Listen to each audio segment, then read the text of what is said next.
ផ្ដើមរឿងដំបូងមេក៏សម្ព័ន្ធនោះចាប់ផ្ដើមបង្កើតជាដុំបាភ្លើងឯសុងយូនោះជាមិនបានដឹងទេបន្ទាប់ពីបានសម្លាប់អុកការពារនោះរួចឯមេក៏សម្ព័ន្ធអុកនោះក៏បានឆាចបាភ្លើងបានសម្រេចរួចក៏បាញ់សម្បើចេញទៅស្មាងដែរសុងយូនក៏លែងទៅឃើញទាន់រួចក៏ទាញខែរបស់គាត់យកមករើប៉ុន្តែដូចជាវេទនាណាស់ឃើញអញ្ចឹងមេក៏សម្ព័ន្ធអុកនោះសោចឡើងតែក្រោយពីភ្លើងរសាត់អស់ទៅសុងយូនគឺនៅតែឈរធម្មតាមេអុកនេះដល់ពេលឃើញអញ្ចឹងគឺចាប់ផ្ដើមរៀងភ័យហើយឯសុងយូនក៏ទទួលបាន achievement ដែលស៊ូទ្រាំនឹងភ្លើងបានដល់អញ្ចឹងក៏បង្កើតបាន skill ថ្មីមួយដែលមានឈ្មោះថា Fire Assistant ចំណាត់ថ្នាក់ F ទោះជាអញ្ចឹងសុងយូនមុននេះក៏រឿងរបួសមិនស្ទើរដែររួចគាត់ក៏បាននិយាយឡើងថាលើកនេះឯងប្រកាសជាងាប់ហើយឯមេក៏សម្ព័ន្ធអុកនោះក៏ចង់បង្កើតបាភ្លើងម្ដងទៀតប៉ុន្តែក៏ត្រូវបានសុងយូនស្ទូចូលមកកាត់ដៃរបស់វាដាច់តែម្ដងវាស្រែកឡើងទាំងភាពឈឺចាប់ហើយដៃរបស់វាទាំងសងខាងពេលនេះគឺបានដាច់ហើយគ្មានអ្វីអាចតបានវាក៏រត់ចូលទៅក្នុងជំរំវាវិញ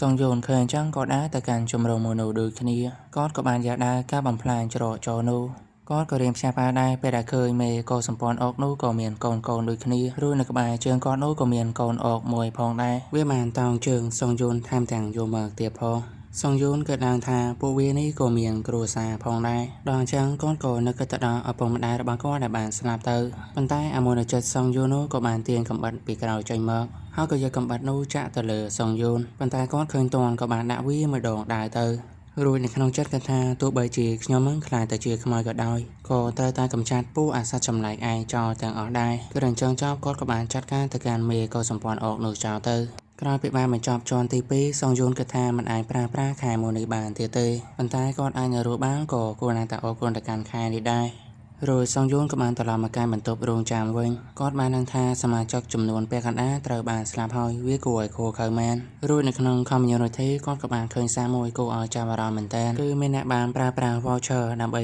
សួរសំណួរហើយក៏ដឹងពីវិធីសាស្ត្រត្រឡប់ទៅកាន់ផែនដីវិញពេលដែលបានឃើញឆាតមួយនេះគាត់ក៏នឹកឃើញថានៅក្នុងព័ត៌មានការសាកល្បងគាត់គឺអាចប្រើប្រាស់ information បានអញ្ចឹងខ្ញុំក៏អាចប្រើប្រាស់សម្បត្តិដើម្បីសួរសំណួរបានដែរឯនៅក្នុងឆាតក្រោយពីដឹងថាអាចសួរសំណួរបានអញ្ចឹងពួកគេក៏នាំគ្នាសួរហើយក៏ចែករំលែកព័ត៌មានទៅវិញទៅមកផងដែរគឺមានថ្ម teleport ត្រឡប់ទៅវិញគឺអាចរើទិញបាននៅក្នុង shop អាចប្រើវាត្រឡប់ទៅកាន់ផែនដីក្នុងរយៈពេលប៉ុន្មានថ្ងៃបានអាចធ្វើអញ្ចឹងបានលុះត្រាតែម្នាក់នោះអាចបញ្ចប់ជាន់ទី5បានហើយក៏មានព័ត៌មានដែលលើពីជាន់ទី7ដែរ System នៅមានការអាប់ដេតមួយចំនួនធំរួចក៏មានលក់ item អាចត្រឡប់ទៅកាន់ផែនដីវិញជារៀងរហូតដែរសុងយូនគិតថាជាមួយនឹងសមត្ថភាពរបស់គាត់ពេលបច្ចុប្បន្នត្រឡប់ទៅកាន់ផែនដីវិញអាចក្លាយទៅជា Hunter Rank A បានរួចគាត់ក៏សង្កេតទៅមើលសមត្ថភាពពិសេសរបស់គាត់នៅពេលបច្ចុប្បន្នបើសិនខ្ញុំត្រឡប់ទៅកាន់ផែនដីវិញជាមួយនឹងជំនាញបែបនេះ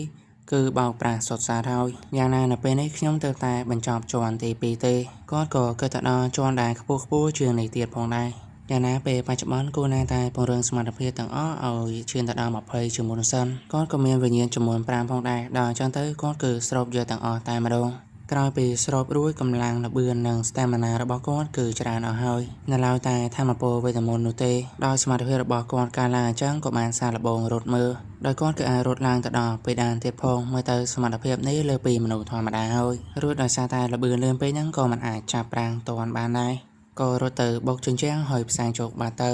សុងយូនមិនបានការអ្វីនោះទេរួចក៏គិតឡើងថាការរីកចម្រើនមួយនេះគឺមិនបានរំពឹងទុកនោះទេរាងកាយរបស់ខ្ញុំគឺរឹងមាំជាងមុនរួចគាត់ក៏ចំណាយលុយ 2100 ដើម្បីទិញខែរ៉េង D ដកសមត្ថភាពនៅពេលដែលអស់ stamina នឹងទទួលបានកម្លាំងបន្ថែមរួចក៏បានទិញកូនកំបិត rank E+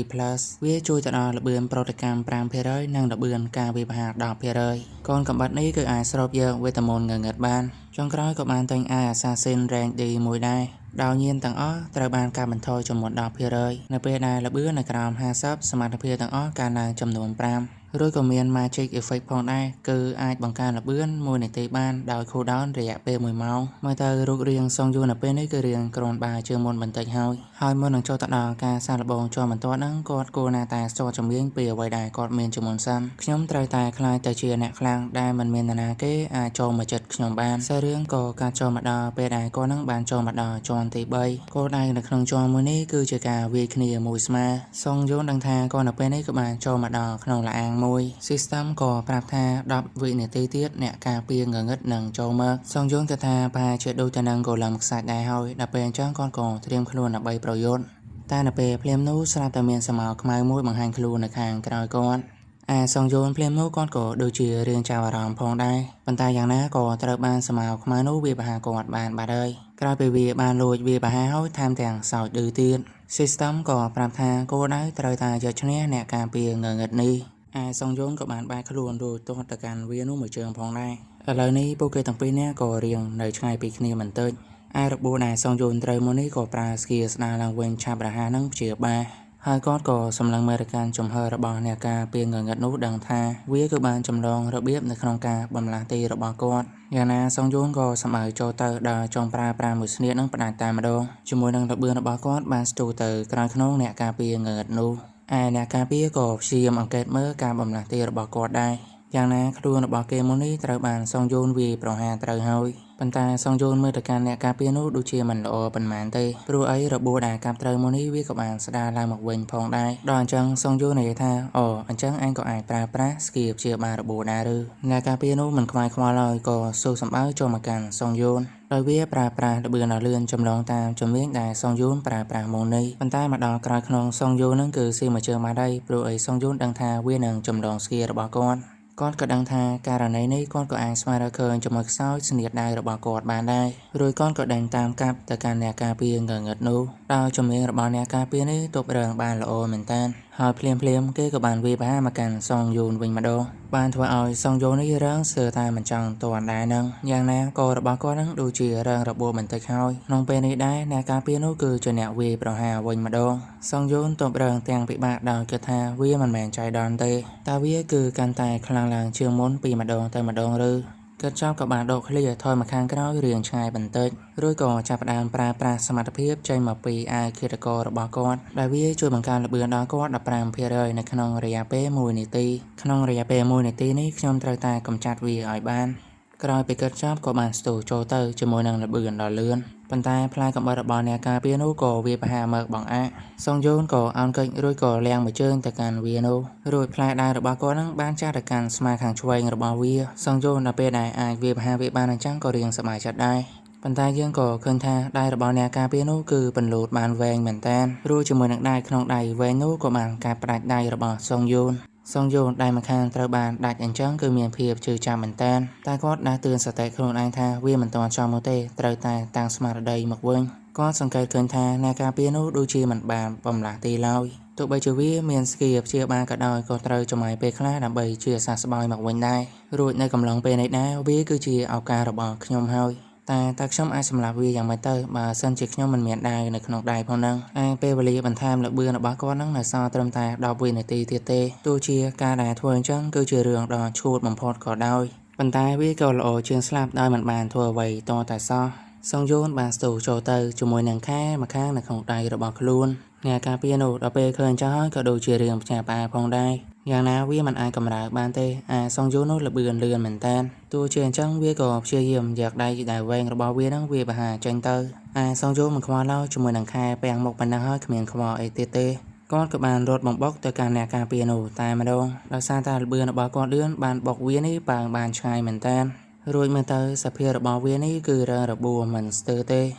សងយូនមិនទាន់ឈប់ឡើយក៏ដើរមកជិតរួចលើខែឡើងវាចេញទៅដោយស្រែឡើងថាទៅងាប់ទៅក្បាលអ្នកការពារនោះក៏បានដាច់Systemក៏ប្រាប់ថាជាន់ទី3ត្រូវបានបញ្ចប់ក្រោយមកសងយូនក៏បានបញ្ចូលមកការបន្ទប់រងចាំនៅជាន់ទី4របួសរបស់គាត់ទាំងអស់ក៏បានជាសះស្បើយមកវិញសូម្បីតែដៃដែលដាច់ហ្នឹងក៏បានដងមកវិញដែរពេលនោះសងយូនក៏បានសៀបទៅកាន់ជញ្ជាំងនៅក្នុងបន្ទប់នេះបន្តិចរួចក៏យាកំណាប់ដៃរបស់គាត់នឹងវាយចេញទៅបានធ្វើឲ្យជញ្ជាំងនៅក្នុងបន្ទប់មួយនេះប្រែបែកយ៉ាងធំតែម្ដងដល់អញ្ចឹងគាត់ក៏សើចឡើងថាដៃរបស់ខ្ញុំក៏បានជាសះស្បើយមកវិញហើយរួចនៅពេលនេះវិញ្ញាណដែលគាត់មានគឺជាអ្នកការពារនោះឯងគាត់ឆ្ងល់ថាវិញ្ញាណដែលគាត់បានស្រូបយកនៅក្នុងជាន់ទី3ដែលវាដូចគ្នាទៅនឹងគាត់នោះបានប្រៀបធៀបទៅនឹងសត្វចម្លែកផ្សេងទៀតដែលគាត់បានជួបដងស៊ីតេនៃវិញ្ញាណគឺមិនអាចប្រៀបស្មើគ្នាបានទេក្រោយពីស្រូបយករួចវាក៏អាចបំពេញភាគរយនៃសមត្ថភាពរបស់ជំនាញពិសេសគាត់បានពេលនេះនីក្រូមែនស៊ីរបស់គាត់បានឈានទៅដល់រ៉េង E ហើយ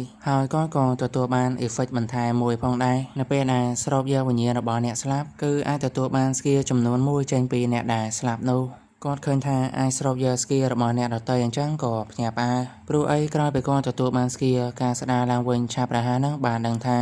វាមិនងាយស្រួលនោះទេដែលទទួលបានស្គីមួយនោះតែពេលឥឡូវនេះគាត់គឺអស់បារម្ភហើយចាំមើលគាត់នឹងសាកល្បងនៅពេលដែលគាត់បានចូលទៅក្នុងការសាកល្បងនោះតើសមារបស់គាត់នឹងអាចទទួលបានស្គីដែរឬទេហើយនេះគឺជាលើកទី3ហើយដែលខ្ញុំបានរងចាំនៅក្នុងបន្ទប់នេះវាប្រៀបដូចជាផ្ទះមួយទៀតសម្រាប់ខ្ញុំអញ្ចឹងរួចគាត់ក៏ចូលមើលនៅក្នុងឆាតក៏ឃើញព័ត៌មានទាក់ទងទៅនឹងការសាកល្បងជាន់បន្ទាប់ដោយនៅក្នុងជាន់ទី4នោះគឺជាការសាកល្បងដែលរួមបញ្ចូលគ្នាសង្ជូនគិតថាការសាកល្បងនេះប្រហែលជាធ្វើការងារជាក្រុមហើយប៉ុន្តែមិនមែនអញ្ចឹងទេឆាតបានប្រាប់ថាគឺជាការប្រគួតរវាងក្រុមចំនួន2ដោយតម្រូវឲ្យសម្លាប់គ្នាទៅវិញទៅមកឃើញអញ្ចឹងតើមករបស់សុងយួនក៏រៀងផ្លាស់ប្ដូរតែនៅក្នុងការសាកល្បងខ្ញុំត្រូវតែសម្លាប់អ្នកផ្សេងឬឥឡូវសុងយួនក៏ចូលមកដល់ការសាកល្បងជាន់ទី4រយៈពេលគឺមានចំនួន1ថ្ងៃលក្ខខណ្ឌធម្មតាត្រូវតែចាត់ការGoblinដែលមាននៅទីនេះសិនបើបេក្ខជននៅក្នុងក្រុមបានស្លាប់ឬក៏ហួសពេលវេលានោះការដាក់ពិន័យគឺជាការស្លាប់ក្រោយពីបានណែនាំរួចសុងយួនក៏ធ្វើដំណើរមកដល់ទីកន្លែងនេះល្មម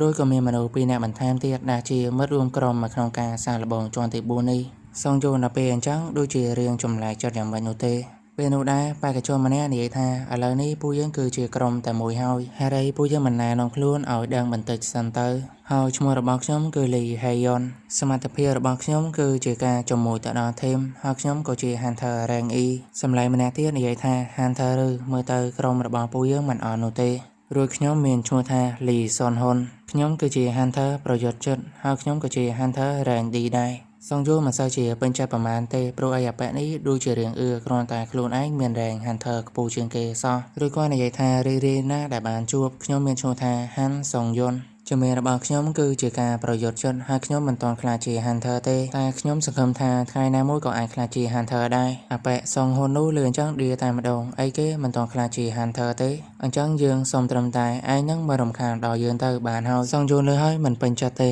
តែក៏តបវិញថាខ្ញុំមានទំនុកចិត្តអាចលេងជាផ្នែករបស់ខ្ញុំបានសុងហ៊ុនតបវិញឲ្យតែប្រកាសថាឯងនឹងអាចធ្វើបានទៅគឺល្អហើយប៉ុន្តែយើងពុំមានឯងបើសិនជាឯងនឹងបង្កគ្រោះថ្នាក់ទៅដល់ក្រុមទាំងមូលយើងនឹងសម្រាប់ចាត់ទាត់ក្បែរឯងនឹងចាញ់ហើយសុងយួនលើអញ្ចឹងគិតថាមិនអីទេរឿងនេះខ្ញុំគឺធ្លាប់ឆ្លងកាត់រួចហើយទោះបីជាប្រាប់ទៅកាន់ខ្លួនឯងអញ្ចឹងតែនៅក្នុងចិត្តខឹងទៅកាន់វាមែនតើសុងហ៊ុននិយាយថាមន់ថ្មីឯងនឹងចាត់ការសត្វចម្លែកដែលមកវាបាពីផ្នែកខាងក្រៅទៅសុងយួនគិតថាមិនអីនោះទេឲ្យអាប៉ែនោះក្អេងក្អាងសិនទៅធ្វើយ៉ាងម៉េចនៅក្នុងព័ត៌មានការសាកល្បងនេះមានតែជំនាញទេទើបបាច់បញ្ជាក់ថាខ្លួនឯងខ្លាំងនោះ System ប្រាប់ថាឥឡូវនេះការប្រកួត3ទល់នឹង3នឹងចាប់ផ្ដើមនរណាគេដែលអាចកម្ចាត់ការសាកល្បងនេះបានមុនគឺជាអ្នកឈ្នះ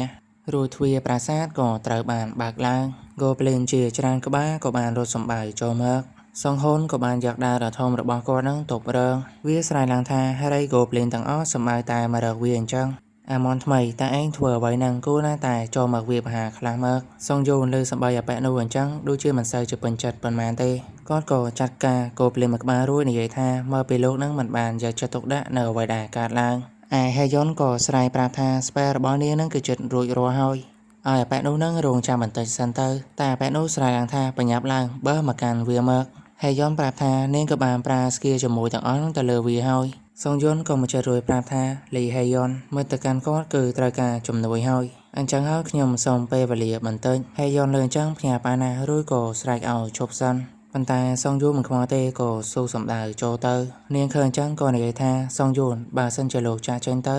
ចូលនៅក្រៅខ្នងរបស់ខ្ញុំហ្នឹងមាននរណាគេការពារតែភ្លាមនោះនាងក៏ភ្ញាក់ផ្អើលក្រោយពីកលេចមើលទៅខាងក្រោយខ្នងព្រោះតែបានឃើញសាកសមGoblinជាច្រើនហ្នឹងងាប់កើជើងគ្នានាងឃើញហើយលាន់មកថាវាមិនអាចទៅរួចនោះទេឯនៅខាងនេះGoblin ពីរក្បាលក៏បានសម្បើចូលមើលឋានទៀតអាប៉ែនេះឃើញអញ្ចឹងបានត្រឹមតែជឿទៅកាន់Goblinទាំងអស់នោះប៉ុណ្ណោះភ្លាមនោះGoblinមួយក្បាលក៏បានក្រវីដុំដៃនៅក្នុងដៃរបស់វារួចក៏បានកវែងចេញទៅសម្រាប់កាន់អាប៉ែសុងហ៊ុនបានធ្វើឲ្យដៃនៅក្នុងដៃរបស់វាដែរកាលហ្នឹងក៏បានជ្រុះចេញពីដៃនៅក្នុងពេលនេះដែរវាគឺមិនមានអាវុធអីដើម្បីការពារខ្លួនទៀតទេ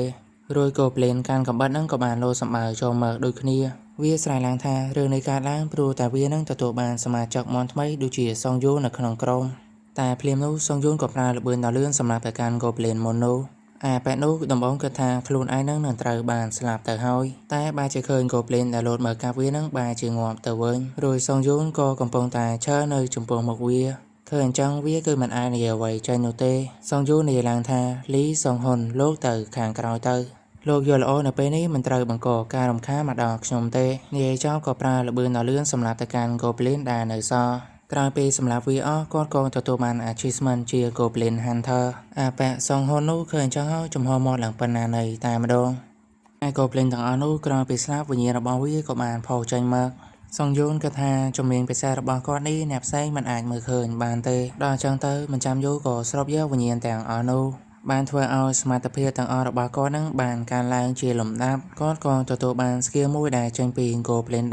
ដែលទទួលបានចេញមកពី Goblin ចម្ងាយឆ្ងាយវាមានឈ្មោះថា Ranger Nolak ចំណាត់ថ្នាក់របស់វាគឺ F ឥទ្ធិពលរបស់វាគឺជួយឲ្យការមើលឃើញបានឆ្ងាយជាងមុនគាត់ក៏បានសាកប្រើប្រាស់ជំនាញមួយនេះគឺវាពិតជាល្អមែនដល់អញ្ចឹងគាត់ក៏ញញឹមឡើងព្រោះអីគាត់គឺចំណេញច្រើនមែនតើក្រោយមកពួកគេទាំង3នាក់ក៏បានមកជុំគ្នាសង្ហុននិយាយឡើងទាំងរៀងរអៀលខ្លួនថាឯងគ្រាន់តែសម្ងទេដែលចាត់ការទៅកាន់ Goblin ខ្សោយទាំងអស់នោះប៉ុន្តែឯងគឺធ្វើបានល្អហើយអ្នកទាំងពីរឃើញអាប៉ាក់នោះសើចបាយតែឯងអញ្ចឹងគឺកៀងមែនតើសងយូនិយាយថាឥឡូវនេះខ្ញុំជាអ្នកដឹកនាំចាប់ពីពេលនេះទៅស្ដាប់តាមការបញ្ជារបស់ខ្ញុំគិតថានឹងធ្វើឲ្យអត្តពលរបស់ក្រុមយើងនឹងគឺល្អជាងមុនតើ Hunter Lee Song Hun មានបញ្ហាអ្វីដែរឬទេអាប៉ែនោះតបថាយកហើយតើខ្ញុំអាចធ្វើអ្វីក្រៅពីនោះដែរទៅសងយូនប្រាប់ថាលោកគ្រាន់តែត្រូវការពី Hunter Lee Haeyeon ឯ Haeyeon នាងបន្តធ្វើអ្វីដែលនាងបានធ្វើមុននេះទៅគឺជំនួយមកដល់ពួកយើងពីខាងក្រោយនាងលើអញ្ចឹងក៏បានយកប្រើ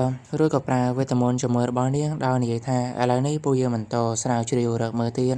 ពួកយើងបានឃើញថាដំណើររបស់ពួកគេនេះគឺមាន Goblin ច្រើនមែនទែនបានបង្ហាញខ្លួនប៉ុន្តែពួកគេក៏ត្រូវបានសងយូនវាផាសម្រាប់យកវិញ្ញាណថែមទាំងជួយទៅដល់ការបង្កើនភារ័យនៃជំនាញភាសារបស់គាត់ទៀតផងឥឡូវនេះពេលវេលាដែលនៅសល់មាន14ម៉ោង37នាទីខ្សែរឿងក៏បានកម្មមកដល់ទីកន្លែងដូចជារឿងបែកបាក់ក៏មានមនុស្ស3នាក់បានធ្វើដំណើរឆ្លងកាត់ទីនេះគឺជាក្រុមរបស់សងយូននឹងឯងហើយយកនិយាយថាខ្ញុំគិតថានៅទីនេះអាចនឹងមាន Goblin បង្ហាញខ្លួនប៉ុន្តែចម្លែកណាស់វាប្រែទៅជាស្ងប់ស្ងាត់ទៅវិញភ្លាមមកដែរសងយូនក៏ដូចជាបានដឹងអ្វីម្យ៉ាងមិនចាំយូរទេក៏ប្រើប្រាស់ល្បឿនដ៏លឿនសម្បើចូលទៅអ្នកទាំងពីរនៅខាងក្រោយនេះដល់ពេលឃើញអញ្ចឹងទៅឆ្ងល់មែនតើពួកគេដែលបន្តិចទៀតក៏បានឃើញមានសាកសព Goblin ជាច្រើនស្លាប់នៅទីនេះសងយូនិយាយថាមើលទៅបេក្ខជនក្រុមផ្សេងទៀតបានទៅដល់មុនពួកយើងហើយសងហ៊ុនមិនជឿនោះទេដែលពួកគេធ្វើរមាបានលឿនអញ្ចឹងសងយូនសៀបទៅកាន់ឈាមបង្ថាគឺនៅក្តៅទេអញ្ចឹងពួកគេនេះទើបតែឆ្លងកាត់ប៉ុណ្ណោះប្រសិនបើក្រុមផ្សេងអាចកម្ចាត់មេនៅទីនេះបានមុនពួកយើងប្រកាសជាទទួលរងពីនៃបរាជ័យនៅក្នុងការសាកល្បងមួយនេះរួចទាំងអស់គ្នានៅក្នុងក្រុមមួយនេះគឺត្រូវស្លាប់ដល់អញ្ចឹងសងយូនក៏ប្រាប់ប្រកាំងគ្នារបស់ខ្លួនថាគួរណាតែបញ្ញាប់បន្តិចទៅនៅខាងនេះដែរក៏ឃើញមាន Goblin មួយក្រុមបានបង្ហាញខ្លួនរួចពួកវាកំពុងតែស្ទុះសម្បើទៅកាន់បរិះកាន់ខែម្នាក់តែភ្លាមមកដែរក៏មានបរិះម្នាក់បានលោតទៅជាន់ក Goblin មួយក្បាលគេរាយឡើងថាពិតជាធុញទ្រាន់ណាស់ដែលសម្លាប់ Goblin ដដែលអញ្ចឹងតែនេះគឺជាក្រុមចុងក្រោយនៃ Goblin ទាំងអស់នោះហើយឬឯពួក Goblin មិនបានខ្វាយខ្វល់នោះទេក៏សម្បើចូលទៅកាន់អាប៉ែនោះអាប៉ែនោះក៏បានកាត់ក Goblin មួយក្បាលរួចក៏លោតឡើងទៅខាងលើរួចក៏ប្រើប្រាស់ល្បឿនដ៏លឿនដើម្បីប្រមាញ់ទៅកាន់ Goblin បន្តិចក្រោយមក Goblin ទាំងអស់នោះក៏ត្រូវបានសម្លាប់អាប៉ែកាន់ខែនិយាយថាលបងលីសុនពិតជាធ្វើបានល្អមែនឯម្នាក់ទៀតដែលតមើងជាម៉េចហ្នឹងក៏សរសើរទៅកាន់ដូចគ្នាលីសុននិយាយថាពួកវាទាំងអស់នេះយើងតែម្នាក់ឯងទេដែលជាអ្នកចាត់ការនោះឯលីជីនហូឯងរីព្រោះតែមានយើង carry ឯងឬជីនហូឆ្លើយតបថាមិនមែនអញ្ចឹងទេលបងលីសុនមិនខ្វល់នោះទេរួចក៏បញ្ជាឲ្យជីនហូនោះទៅបើកបន្ទប់មេមកពួកយើងគួរណាតែប្រញាប់បន្តិចទៅគឺនឹងអាចបានត្រឡប់ទៅវិញជីនហូតបថាត្រូវហើយខ្ញុំនឹងទៅបើកទ្វារឥឡូវនេះលបងទោះបីជានៅមុខនិយាយល្អអញ្ចឹងមែនតែនៅក្នុងចិត្តវិញគឺមិនពេញចិត្តប្រហែលទេតែនៅពេលភ្លាមមកដែរ System ក៏និយាយឡើងថាលក្ខខណ្ឌត្រូវបានបំពេញសមាជិកទាំងអស់នៃក្រុមបេក្ខជនបានចូលមកកាន់ Tower របស់ស្ដេច Goblin សមរភូមិជាមួយនឹងមេនឹងត្រូវបានចាប់ផ្ដើមនៅពេលដែលមានក្រុមមួយនៅក្នុងចំណោមក្រុមពីរនេះនៅសល់ប៉ុណ្ណោះដូចមិនមាននរណាគេអាចចាក់ចែងពីទីកន្លែងមួយនេះបានឡើយដោយ System បានបង្កើតដូចជារនាំងការពារ4ជ្រុងឡើងព័ទ្ធពួកគេនេះលីសុនឃើញអញ្ចឹងនិយាយឡើងថាតើនេះគឺជាស្អីគេទៅភ្លាមមកដែរអាប៉ែដែលជាមេនិយាយថាលបងសុនមើលទៅកាន់ទីនោះទៅដោយនៅពេលនេះក្រុមរបស់សុងយូនក៏បានធ្វើរមាចូលមកដល់ទីកន្លែងមួយនេះដូចគ្នាលីសុនដល់ពេលឃើញក្រុមសុងយូនអញ្ចឹងនិយាយថាពួកគេនេះគឺពិតជាគួររំខានមែនសុងយូនិយាយឡើងថាខ្ញុំមិនទៅតជាមួយនឹងពួកគេនោះតែម្នាក់ឯងទេលីហេយុនរៀងគ្រាន់តែជួយបង្កើនល្បឿនឲ្យមកកាន់ខ្ញុំមកការជាមួយបន្ថែមដែលនៅសល់នឹងអាចឲ្យទៅកាន់លីសុងហ៊ុនបានហេយុននិយាយថាខ្ញុំបានថាលោកខ្លាំងព្រោះតែខ្ញុំបានឃើញកម្លាំងរបស់លោកដោយផ្ទាល់ភ្នែកប៉ុន្តែពួកគេទាំងអស់នោះគឺជា Hunter គឺគ្រោះថ្នាក់ជាងសត្វចម្លែកឆ្ងាយណាស់ សង្យុនតបថារឿងនេះខ្ញុំដឹងហើយបើសិនបើខ្ញុំមានគ្រោះថ្នាក់ខ្ញុំនឹងប្រាប់នាងឲ្យបានដឹងខ្ញុំនឹងទុកចិត្តលើនាងហើយបើសិនបើមានអ្វីកើតឡើងនោះហើយយន់លឿនចឹងក៏យល់ព្រមឬក៏បង្កើនល្បឿនឲ្យទៅកាន់សង្យុនល្បឿនកើនឡើងចំនួន2រយៈពេលដែលបង្កើនល្បឿននេះមាន10នាទីសង្យុនគិតថាខ្ញុំដឹងថាខ្លួនឯងនឹងខ្លាំងជាង Hunter ធម្មតាហើយខ្ញុំក៏បានសម្លាប់ Goblin ច្រើនជាង30ក្បាលនៅទីនេះដែរលីសុនឃើញហើយយល់អញ្ចឹងក៏ប្រាប់ទៅកាន់គ្នាឲ្យត្រៀមខ្លួនសង្យុនក៏សប្បាយចុះទៅដែលគិតថាជាមួយនឹងកម្លាំងបច្ចុប្បន្នរបស់ខ្ញុំជឿថាអាចធ្វើវាបាន